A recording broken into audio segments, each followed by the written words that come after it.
Okay, so this is chapter 9, number 5, into the chapter problems. And we're asked, what are the mole fractions of phosphoric acid, that's the H3PO4, and water in a solution of 14.5 grams of phosphoric acid and 125 grams of water? So what is a mole fraction? A mole fraction is essentially you're determining the percentage of moles within a given solution. So if I've got, say, mole A and mole B, then how can I calculate it?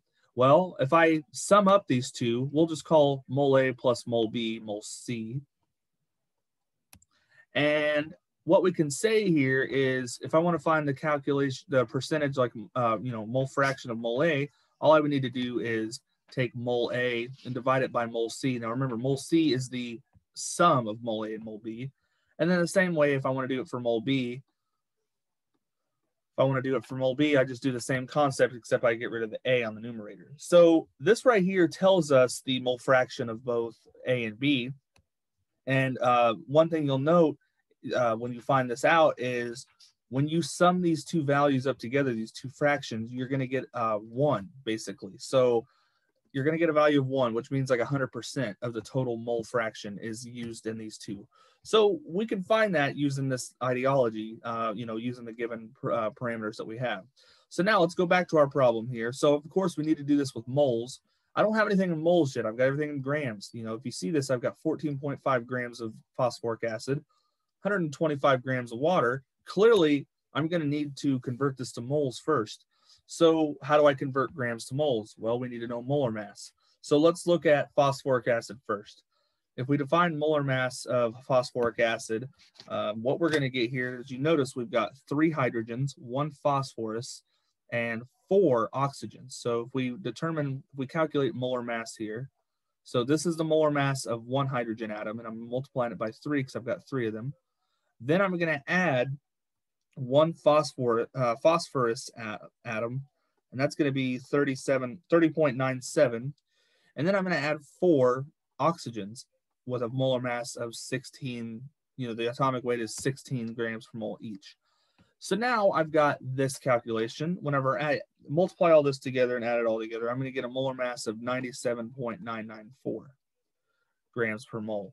Now the same thing can be applied to the H2O. H2O again, 1.008 times 2 for 2 hydrogens, plus 1 oxygen atom. And this is going to come out to 18.016 grams per mole. So now I have got the molar mass and I've got the mass. So mass divided by molar mass gives me moles. So let's go ahead and convert. So let's start with H3PO4. So if I've got 14 grams of this, I want to convert it to moles. So we know that 1 mole of H3PO4 is going to be equivalent to 97.994 grams of H3PO4. So as you can see here, grams of H3PO4 go away. So I just need to calculate 14.5 times 1 divided by 97.994. And what do I get when I do that? I'm going to get a value of 0.1479 grams, moles of H3PO4 in this given example. Okay, so we got the first half down. So now I'm going to write this up here on the top to save room. Now we've got this, we need to also find it for water. And when we find it for water, now we've got our 2 moles. I'm going to also refer to this as A, because I was showing you a minute ago A and B. So now that we've got this, let's go ahead and do waters. So again, with water, what we're going to be given is 125 grams. So we need to convert that 125 grams into moles. So we've got 125 grams of H2O. Again, 1 mole of H2O is equivalent to 18.016 grams. And whenever we calculate this, again, the grams of H2O is going to cancel. Take 125 times 1, divide that by 18.016. And that's going to give me a value of 6.9383 moles of H2O. So I'm going to put that up here, 6.9383 moles H2O, and I'm going to refer to this as B. Okay, now we've got everything we need to find mole fractions. Remember, the mole fraction concept is essentially, if I want to find it for A, we'll take A over A plus B. If I want to find it for B, I would take B over A plus B. Notice I have to do A plus B on both. So let's go ahead and add the two of these together.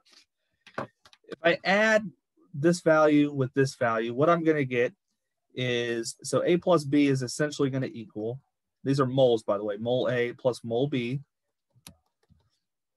And what's this going to become? This is going to be around 7.0923 total moles. Okay, so now let's go ahead and find for H3PO4.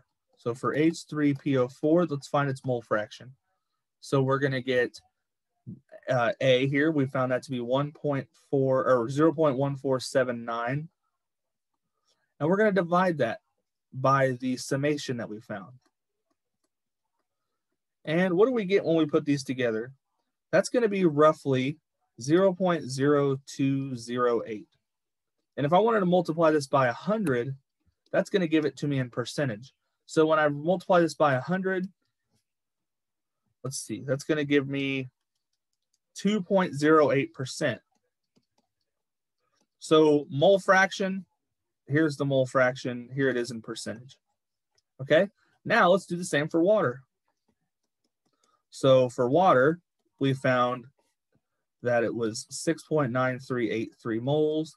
And again, divide it by the water plus the phosphoric acid. And for this molar fraction, when we calculate it together, we get 0.9790. And again, if I want to multiply it by 100 here to get it in terms of a percentage, this is going to come out to about 97.90%. So what do we find out here? If we add these two together, you know, of course, fractions are a little off, or not fraction, percentages are off by about 0.2, but you can see that when we add these together, let's say I made this 97.92 or 2.1. When we add these together, we're going to get 100%, which is what we said. Likewise, if I add the mole fractions together here, I'm also going to get a value of 1 if I adjust the decimal by a short little bit. So as you can see, the mole fractions here are pretty fairly simple. As we can see, water obviously has a much larger mole fraction, and that makes sense because we were given 125 grams of it. So the larger quantity of water is obviously going to create a larger mole fraction within this solution. So this is how you would find this problem to this answer.